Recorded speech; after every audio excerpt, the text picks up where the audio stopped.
Box office దగ్గర mega power star Ram Charan నటిస్తున్న latest sensational movie Peddi summer కానుకగా సమ్మర్ ఎండ్ టైమ్ లో ఆడియన్స్ ముందుకు రావడానికి సిద్ధమవుతూ ఉంది. జూన్ 4న వరల్డ్ వైడ్ గా భారీ లెవెల్లో రిలీజ్ అవ్వడానికి సిద్ధమవుతున్న ఈ సినిమా అన్ని ఏరియాలలో మంచి బిజినెస్ ను సొంతం చేసుకుంటూ దూసుకుపోతూ ఉండగా రీసెంట్ గా సీటెడ్ ఏరియాకి గాను ఓవరాల్ గా 24 కోట్ల రేంజ్ లో వాల్యూ బిజినెస్ ను సొంతం చేసుకున్న ఈ సినిమా ఇప్పుడు నైజాం ఏరియాలో కూడా బిజినెస్ ను కంప్లీట్ చేసుకుంది. రామ్ చరణ్ నటించిన previous movie game changer Nizam ఏరియాకు వచ్చేసరికి 43.5 కోట్ల రేంజ్ లో వాల్యూ బిజినెస్ ను సొంతం చేసుకోగా టోటల్ రన్ లో ఆ సినిమా 19.35 కోట్ల రేంజ్ లో షేర్ ను సొంతం చేసుకొని డబుల్ డిజాస్టర్ రిజల్ట్ ను దక్కించుకొని తీవ్రంగా నిరాశపరిచింది.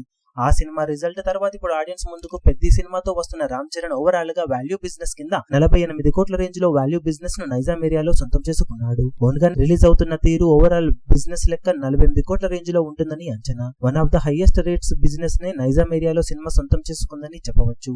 రామ్ చరణ్ ప్రీవియస్ మూవీ తీవ్రంగా నిరాశపరిచే రిజల్ట్ ను సొంతం చేసుకున్న పెద్ద మూవీ మ్యాసివ్ బిజినెస్ ని సొంతం చేసుకున్న నేపథ్యంలో బాక్సాఫీస్ దగ్గర ఎలాంటి కలెక్షన్లతో జోరును చూపెడుతుందన్నది ఆసక్తికరం. టికెట్ హైక్స్ ఉండే అవకాశం ఎంతవరకు ఉంటుందనేది ఇంకా క్లారిటీ రాకపోవడంతో ఓవరాల్ గా బాక్సాఫీస్ దగ్గర నార్మల్ రేట్స్ ఉన్న ఎక్సలెంట్ టాక్ కనుక వస్తే లాంగ్ రన్ ను దక్కించుకునే అవకాశం సినిమాకు ఎంతైనా ఉంటుంది. మరి బాక్సాఫీస్ దగ్గర పెద్ద మూవీ ఎలాంటి జోరును చూపించి ఎంతవరకు బిజినెస్ కు న్యాయం చేయగలుగుతుందో చూడాలి. ఈ వీడియో మీకు నచ్చినట్లయితే లైక్ చేయండి, షేర్ చేయండి, ఛానల్ ను సబ్స్క్రైబ్ చేయడం మాత్రం మరవకండి. ఏ చిన్న అప్డేట్ ను మిస్ అవ్వకూడదు అనుకుంటే బెల్ ఐకాన్ ను ప్రెస్ చేయండి.